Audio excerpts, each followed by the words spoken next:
नमस्कार मेरे प्रिय श्रोताओं। आज मैं काफ़ी अंतराल के बाद आप सबसे रूबरू हो रही हूँ और आज फिर एक बार बहुत ही लोकप्रिय कथाकार मालती जोशी जी द्वारा लिखित एक कहानी अनुबंध सुनाने जा रही हूँ। दोस्तों, यदि आपको मेरा कथावाचन पसंद आता है तो प्लीज़ मेरे इस चैनल को सब्सक्राइब कर लें और मेरी कहानियों को लाइक और शेयर और हाँ, बेल आइकन ज़रूर दबा लीजिएगा। तो आइए सुने कहानी अनुबंध।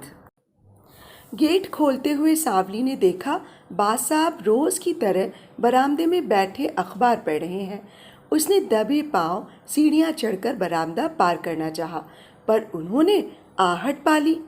आ गई बेटा, अखबार परे करके उन्होंने स्नेह सिक्त स्वर में स्वागत किया। हाँ बास साहब, सांवली ने संक्षिप्त सा उत्तर दिया और भीतर खिसक ली। रुक जाती तो पूरा आधा घंटा बर्बाद हो जाता। अखबार की पूरी खबरें सुनने के बाद ही उसे छुट्टी मिलती। बास साहब को अकेले पेपर पढ़ने में मज़ा नहीं आता, सामने कोई सुनने वाला भी तो चाहिए। सांवली बड़ी तेजी से भीतर गई थी, पर दूसरे ही क्षण लौट आई। बास साहब, आज आपने नाश्ता किया? किया तो था, शायद। किया था तो प्लेट कहाँ है? वहाँ तो सिर्फ रात के खाने भर के बर्तन रखे हैं। तू क्या रोज बर्तन गिनकर मांजती है? गिनती के तो बर्तन निकलते हैं, अलग से थोड़े ही गिनती हूँ। एक भी कम हो तो पकड़ में आ ही जाता है। बास साहब खिसियानी सी हंसी हंस दिए। तू तो पूरी जासूस है रे, पुलिस में भर्ती हो जा।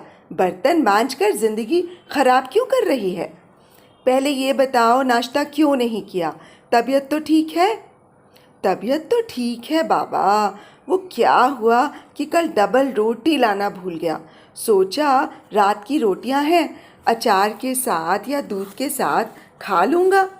फिर क्या, खाने बैठा तो खाया ही नहीं गया। लगा कि विभू की माँ डांट रही है, कह रही है बासी रोटी क्यों खा रहे हो। ठीक ही तो कह रही थी, आज तक बासी रोटी खाई है कभी? अब पहले से क्या रह गया है रे, अपनी आदत तो बदलनी ही पड़ेगी ना। नाश्ता नहीं किया मतलब अब तक गोलियां भी नहीं ली होंगी।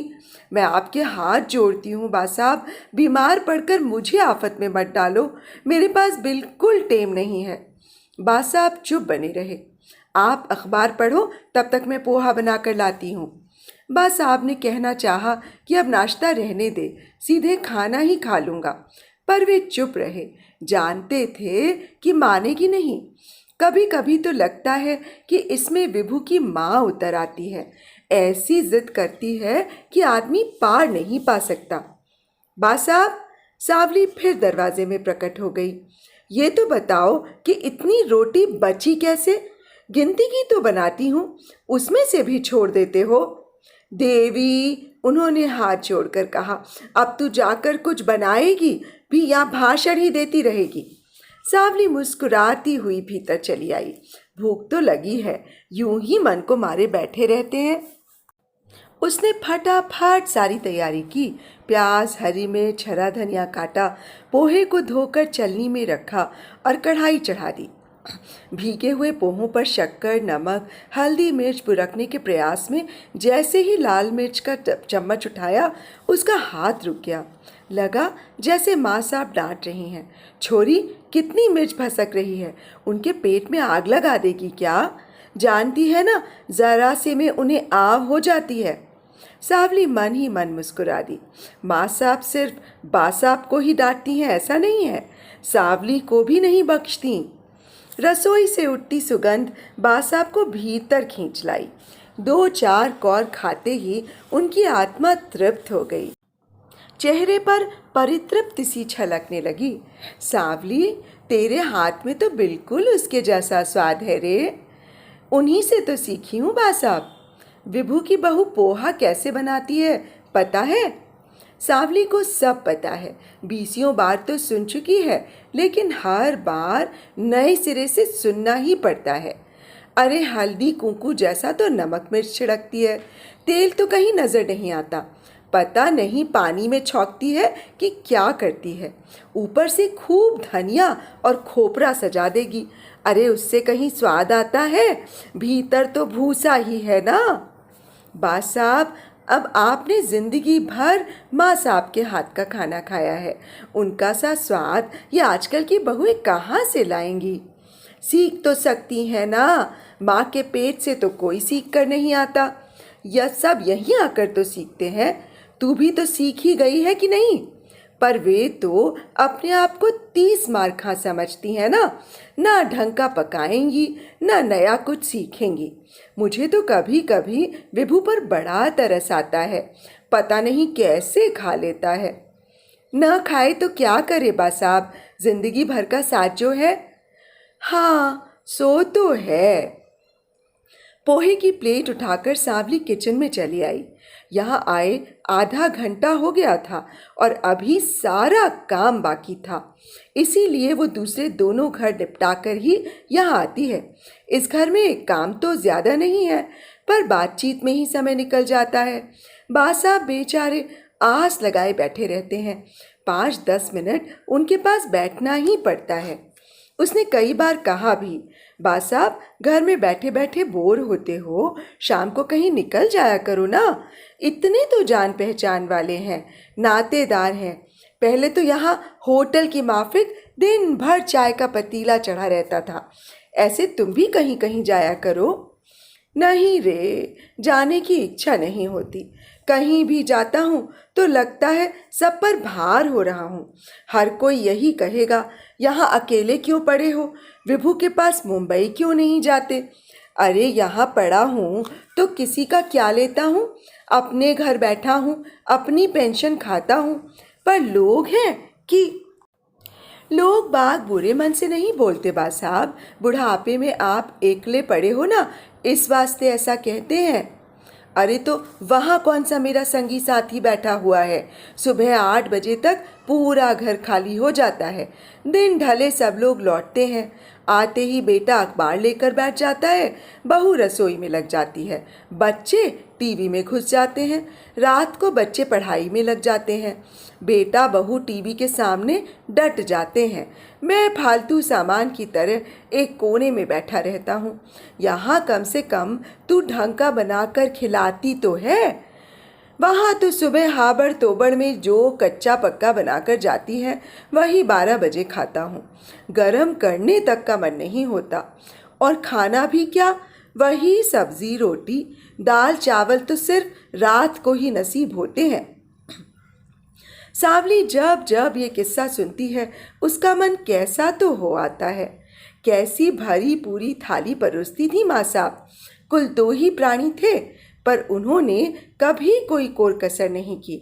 पति को राजा की तरह रखा था उन्होंने, अब बेचारे दाल चावल को तरस गए हैं। तभी तो उससे ये काम नहीं छूटता। उसके घर वाले तो खूब नाराज होते हैं, ये डोकरा छोरे के पास क्यों नहीं जाता, बेफालतू में यहाँ पड़ा है। अब वो किस किस को समझाए कि डोकरा यहाँ क्यों पड़ा है, बेटे के पास क्यों नहीं जाता है। और ये सब बातें कोई समझेगा भी नहीं। उसे तो खुद कभी कभी आलस आने लगता है। सिर्फ 2 रोटियां डालने के लिए शाम को उतनी दूर जाना खूब अखरता है, पर हर रोज जैसे कोई उसे खींच कर ले जाता है। सांवली, इन्हें यहाँ तेरे भरोसे ही तो छोड़ा है, उन्हें परेशान मत करना। राखी के दिन खूब झमाझम पानी बरसा, घर में मेहमान भी थे। सांवली गोल कर गई। तीज त्योहार पर छुट्टी लेने का तो सभी का हक बनता है ना। दूसरे दिन उसने जैसे ही भीतर पांव दिया, लगा जैसे तस्वीर में जड़ी 2 आंखें उस पर अंगारा बरसा रही हैं। वाह सांवली, खूब साथ निभाया, त्योहार के दिन अपने बा साहब को भूखा रखा। उसने भीतर जाकर देखा, सच ही था। सिंक में केवल चाय के बर्तन थे और चाय भी शायद 4-5 बार बनी थी। गैस पर कुकर था जिसमें दाल चावल पकाने की कोशिश की गई थी, पर बर्तन टेढ़े हो जाने के कारण पानी बह गया था। दाल चावल आधे पके और आधे कच्चे रह गए थे। बा साहब, कल घर पर खाना क्यों बनाया? कल तो राखी थी, हर साल आप बुआ जी के यहाँ जाते हैं ना। अरे उसकी बहू की जचकी हुई है, बेचारी वैसे भी परेशान है। तो क्या हुआ, घर में खाना तो बना ही होगा, आप अकेले ही भारी पड़ जाते क्या? शाम को राखी बंधवाने गया था, तब वहीं से खाकर आया था। वाह, राखी के दिन भाई को खाना खिला दिया तो जैसे बहुत बड़ा एहसान कर दिया। राखी बंधाई का कड़कदार नोट भी तो मिला होगा। सांवली का मन, जो अब तक अपराध बोध से ग्रस्त था, अब बुआ जी के प्रति आक्रोश से भर उठा। माँ साहब थी तब कैसे कैसे भाग भाग कर आती थी। हर महीने पूरा परिवार किसी न किसी बहाने जिम कर जाता। अब एक दिन भाई को टिफिन भेजने की भी उन्हें याद नहीं रही। सावन के पितर भी जैसे तैसे जिम गए। दशहरा भी निकल गया। सांवली सब दूर की छुट्टी कर देती, पर ये घर उसे करना ही पड़ता। बड़ी परेशानी थी। और अब तो दिवाली भी ऐन सिर पर आ पहुंची। घर की लीपा पोती करते हुए सांवली यही सोचती कि दिवाली पर कैसे क्या होगा। कम से कम 3 दिन की छुट्टी तो लेनी ही पड़ेगी, तब इनका क्या होगा। बा साहब, आप दिवाली में बम्बई नहीं जाओगे? उसने एक दिन पूछ ही लिया। ना बाबा, कान फोड़ू पटाखों के सिवा वहाँ क्या रखा है। ना कोई मिलने आता है, ना बुलाता है। मिट्टी के 5 दिए लगाने तक का सुभीता नहीं होता। लक्ष्मी पूजन के लिए 4 ढंग की चीज़ें घर में नहीं बनती। एक बार हम दोनों गए थे ना, तब देखा, ना बहू ने कुछ बनाया ना इसे बनाने दिया। वहाँ तो सब दिन एक समान है, किसी में कोई उत्साह ही नहीं है। बा साहब, लोग तो कहते हैं कि बम्बई की सी दिवाली कहीं नहीं होती। पगली, मैं तो अपने घर की बात कर रहा था। पूरी बम्बई से मुझे क्या लेना देना। तो उन्हीं लोगों को यहाँ बुला लो ना, रौनक हो जाएगी। बुला लूँगा, तू कहती है तो कल ही फ़ोन कर दूँगा। छुट्टी मिलेगी तो आ भी जाएंगे सब। पर जब भी आते हैं दोनों पैसे का रोना रोते हुए ही आते हैं। मन खराब हो जाता है रे। लगता है बच्चों को नाहक तकलीफ दी। डरते होंगे कहीं आप उनसे मांग न लें। अरे मैं क्यों मांगने लगा, उल्टा जाते समय कुछ न कुछ देता ही हूँ। पर वो रोने की आदत पड़ी हुई है, इसीलिए सोचता हूँ जो जहाँ है खुश बना रहे। तुम अपने घर में खुश, हम अपने घर में खुश। सांवली सोच में पड़ गई। अब अपनी बात कहे तो कैसे कहे। क्या सोचने लगी सांवली? मैं सोच रही थी 4 दिन आप कहीं चले जाते या भाभी जी आ जाती। क्यों? दिवाली पे मैं 4 दिन की छुट्टी लूँगी बा साहब। मानपुर जाना है, माँ ने संदेशा भेजा है। अरे तो जा ना, माँ के पास जा रही है, पूरा हफ्ता रह कर आ। मेरी फिक्र मत कर, मैं सब संभाल लूँगा। बस मुझे ठीक से कुकर लगाना सिखा दे। 2-4 तरह के अचार की शीशियाँ ले आऊँगा। डबल रोटी तो रोज़ लेता ही हूँ। फिर शहर में जो इतने सारे होटल हैं, वे किस दिन काम आएंगे। त्योहार में आप डबल रोटी खाओ या होटल में जाओ, यह अच्छा तो नहीं लगता ना। देख बेटा, इस बार बा साहब की आवाज़ बदली हुई थी। जाने को तो मैं कहीं भी चला जाऊंगा, पूरे हिंदुस्तान में मेरे रिश्तेदार भरे पड़े हैं, पर ये साल भर का त्योहार है। ऐसे में इसे सूने घर में अकेली छोड़कर कैसे जा पाऊंगा। बच्चे आए या ना आए, मैं तो इसी घर में दिवाली मनाऊंगा। यहीं उसकी तस्वीर के सामने लक्ष्मी पूजन करूंगा। मुझे तो कभी ढंग से पूजा करना आया ही नहीं। वही बगल में बैठकर एक एक चीज़ पकड़ाती जाती थी, बताती जाती थी कि कब क्या करना है, कैसे करना है। अब भी वही करवाएगी। सांवली की आंखें अनायास ही ऊपर को उठ गईं। लगा कि तस्वीर में जड़ी उन आंखों में एक याचना है, मनुहार है। ज्यादा देर तक वो उन आंखों में झांक न सकी। उसने नजरें झुका लीं, पर वो समझ गई कि उसकी छुट्टी मंजूर होने का कोई उपाय नहीं है।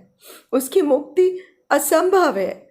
उसे तो त्योहार में भी यहाँ ज़रूर आना है और घर के मालिक को पूरी पकवान बनाकर खिलाना है।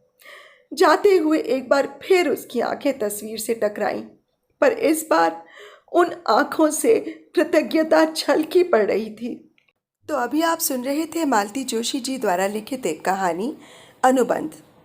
दोस्तों, जब इस जीवन के सफ़र में सबसे दूर तक साथ निभाने वाला हम सफ़र जीवन साथी साथ छोड़कर चला जाता है, तो ज़िंदगी कितनी उदास, कितनी सूनी हो जाती है। दोस्तों, आप सबको ये कहानी और मेरा कथा वाचन कैसे लगा, मुझे कमेंट बॉक्स में ज़रूर बताइएगा। तो अब मुझे इजाज़त दीजिए। नमस्कार।